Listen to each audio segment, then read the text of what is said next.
Ça ne peut pas toujours être comme ça. Ça peut pas. Ça peut pas toujours être comme ça. Qu'à chaque automne, les gens qui font des logiciels de retouche photo nous arrivent avec leurs nouveautés, leurs feux d'artifice. Voici les nouveautés au niveau de nos logiciels. Regardez, module d'intelligence artificielle, module d'intelligence artificielle, module d'intelligence artificielle. D'autant plus que chez plusieurs, on retrouve les mêmes modules d'intelligence artificielle qui sont implantés. C'est pas étonnant. Les modules viennent tous à peu près des mêmes bibliothèques au niveau des modules en intelligence artificielle et certains pigent celui-là, celui-là, celui-là ou celui-là ou celui-là. Alors, c'est pas étonnant qu'on va retrouver dans les logiciels des similitudes. Est-ce que ces nouveautés-là en intelligence artificielle correspondent à la philosophie du logiciel, à l'âme du logiciel, au fondement du logiciel? On ne se pose pas la question. À chaque automne, on a besoin d'un feu d'artifice. Est-ce qu'on est condamné à vivre la chose ainsi pour les années à venir? Bien, je vous dis souvent que ON1 fait bien les choses. ON1 a décidé de prendre une pause, de réfléchir et de se poser la question, qu'est-ce qu'on veut offrir à nos clients, à nos utilisateurs pour les années à venir? Ils ont livré le fond de leur pensée. Je pense que ça vaut la peine qu'on s'y attarde. Vous allez retrouver dans le descriptif de la vidéo le lien vers l'article de blog de ON1, mais ce que je vais m'appliquer à faire comme c'est là, c'est de partager avec vous certains passages clés au niveau donc, de cet article-là pour que vous puissiez voir vers quoi chemine ON1. Mais c'est également un regard sur l'état de l'industrie, c'est également un regard sur l'état du développement des logiciels en retouche photo. Et je pense qu'il y a des éléments qui sont très intéressants et qui méritent qu'on puisse en discuter. La première des choses, c'est qu'on a compris depuis quelques années comment ça fonctionne au niveau de l'intelligence artificielle, l'ajout des modules, et on a compris qu'il y a des bibliothèques qui viennent fournir les modules en question, et c'est à chacun de déterminer quelles sont les nouveautés à ce moment-là qu'ils veulent intégrer dans leur logiciel de retouche photo. On a compris ça. La deuxième chose qu'on a compris, c'est que l'intelligence artificielle générative, eh bien, ça coûte de l'argent. Ça coûte de l'argent additionnel. On peut vouloir générer des contenus, si vous voulez, avec l'intelligence artificielle générative à même les ressources de notre ordinateur, mais si vous avez testé la chose, vous voyez que, si vous voulez, les résultats sont vraiment très moyens. Pour obtenir de bons résultats, on a besoin de la puissance de serveurs qui sont à l'extérieur et il faut les payer, ces serveurs-là.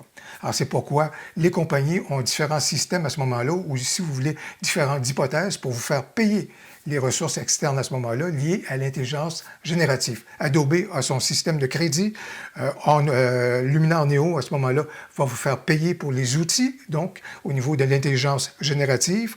ON1 a des résultats également qu'on peut obtenir à même l'ordinateur, mais les meilleurs résultats sont également sur la même base de crédit lorsqu'on sollicite donc des ressources externes. La troisième chose, et c'est mon observation, c'est pas l'observation de ON1, mais c'est mon observation, eh bien, des fois, ces modules en intelligence artificielle-là nous arrivent et nous produisent des résultats qui sont à prendre ou à laisser. Et là, j'ai à l'esprit, par exemple, du côté d'Adobe, les éléments qui sont là, ou du côté de Lightroom, l'outil qui est là pour éliminer les personnes, supprimer les personnes dans une scène photo. Eh bien, si vous l'avez testé, si vous l'avez fait, vous avez pu voir que les résultats sont vraiment à prendre ou à laisser. Ça va fonctionner ou ça ne fonctionnera pas, on n'en aura pas assez ou on n'en aura pas suffisamment ou des choses comme ça. C'est vraiment là un outil là, qui est un peu verrouillé sur lui-même. Vous acceptez le résultat ou bien vous supprimez le tout puis vous essayez d'y arriver d'une autre façon. Alors, c'est pour ça que je trouve intéressant, dans le début du propos de ON1 dans son article, d'arriver et dire, vous savez, à un moment donné, la relation qu'on a avec un logiciel de retouche photo, eh bien, c'est une relation de proximité. Il faut qu'on connaisse le logiciel, il faut qu'on soit à l'aise avec le logiciel. C'est pareil comme votre boîtier préféré. Vous manipulez les boutons sans même réfléchir parce que vous êtes dans une relation de proximité, donc avec l'objet en question que vous avez suffisamment manipulé, que vous êtes dans une zone de confort. Et lorsqu'on apporte des nouveautés en intelligence artificielle, ou quelles que soient les nouveautés, il faut que ça se greffe à cette relation-là de proximité, à ce confort-là. Et il ne faut pas en arriver à une rupture, à un bris, ou encore quelque chose qui vient faire en sorte que votre processus de travail est complètement, si vous voulez, chamboulé. Alors, le hic que soulève ON1 dans son introduction, et la compagnie n'a pas tort, c'est lorsque les nouveautés rendent les choses de façon plus compliquée que c'est nécessaire, et surtout lorsque les nouveautés peuvent faire en sorte qu'il y a une augmentation des coûts par rapport au logiciel, eh bien ça, c'est des éléments qui viennent ébranler quelque chose qui est très important pour ON1 et qui est nommé, et c'est là-dessus que ON1 veut vraiment capitaliser pour les années à venir, c'est le lien de confiance. Alors voilà donc les points de départ de la réflexion de ON1. Alors une fois qu'on dit cela, une fois qu'on dit voici ce qu'on veut éviter et surtout voici le fondement sur lequel on veut s'appuyer, c'est-à-dire la confiance que les gens peuvent avoir, que les utilisateurs peuvent avoir à l'égard de notre logiciel. Alors on fait quoi par rapport à ça? Intéressant au niveau donc du suivi ou de la suite des choses du côté de ON1. Revenir au fondement du logiciel. Ça, c'est intéressant. Ça, c'est quelque chose qui est intéressant. Alors, quels sont les fondements à ce moment-là au niveau du logiciel de ON1? Qualité d'image et résultat. On va rajouter d'autres éléments par la suite, mais je trouve ça très intéressant au niveau donc de ces deux axes-là.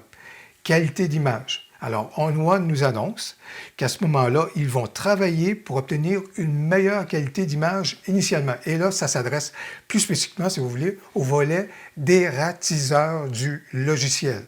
Ça, c'est intéressant.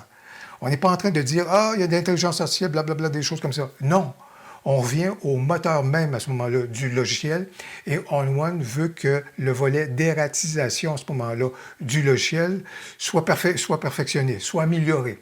Mais ce qui est intéressant, c'est qu'on veut qu'il y ait une amélioration pour l'ensemble des boîtiers, que ce soit du Fuji, du Nikon, du Canon, du Sony à ce moment-là, du Olympus, OM ou encore Panasonic, etc. Les cas, quoi que ce soit, on sait que des fois, il y a des logiciels qui servent mieux certains boîtiers que d'autres, mais là, ON1 dit non. On veut améliorer nos résultats au niveau de la dératisation et ce pour l'ensemble des manufacturiers. Troisième élément, la fiabilité et la performance.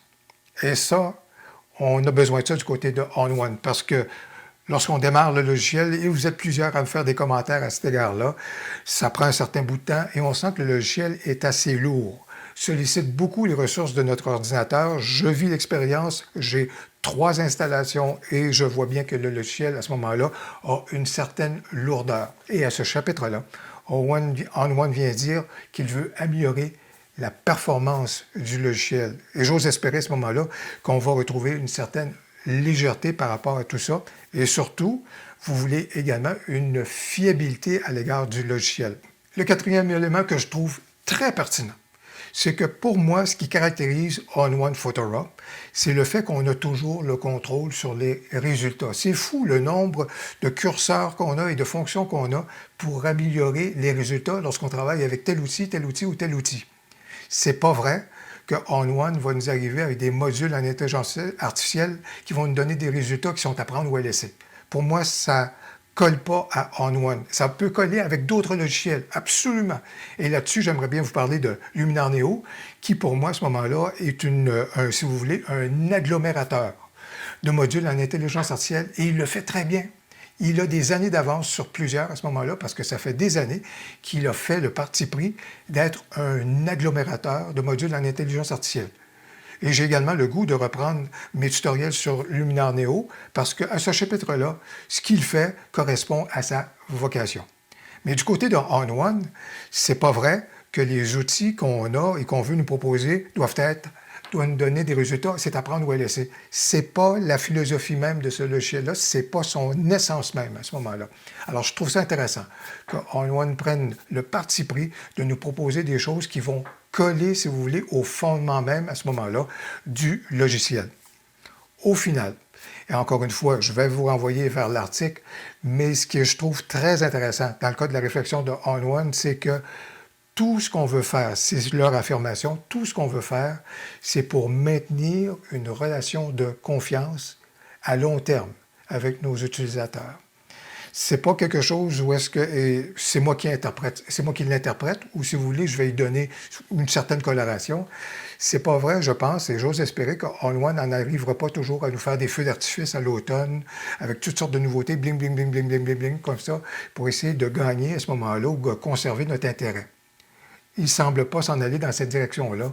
On veut garder une relation de confiance et à long terme avec nos utilisateurs. Bien sûr, On va vouloir avoir de la nouveauté, si vous voulez, mais pas au prix d'avoir une pétarade, si vous voulez, et comme je le disais, des feux d'artifice à ce moment-là pour nous impressionner. J'ai hâte de voir la chose, par contre, parce que d'un point de vue des ventes, il y a combien de gens qui vont acheter un logiciel en disant « Nous avons amélioré le volet dératiseur à ce moment-là de notre logiciel ». C'est pas mal moins sexy que lorsque les gens disaient « Hey, on a un module pour changer le ciel ». C'était spectaculaire. Mais au bout du compte, si vous aimez la retouche photo, vous savez quelle est l'importance à ce moment-là de la qualité d'image qu'on obtient initialement lorsqu'on ouvre le tout dans notre logiciel et qu'on commence à manipuler les tons moyens. Vous connaissez à ce moment-là l'importance de cette étape-là pour la suite des choses. Bien plus des fois qu'un module qui pétarade et peut nous impressionner. Si vous avez apprécié la vidéo, n'hésitez donc pas à cliquer sur « J'aime » et dans les commentaires. Faites-nous part de vos observations, de vos réflexions, de votre opinion sur l'état des lieux. Où est-ce qu'on en est par rapport à tout ça? Est-ce que votre logiciel de retouche photo vous donne satisfaction?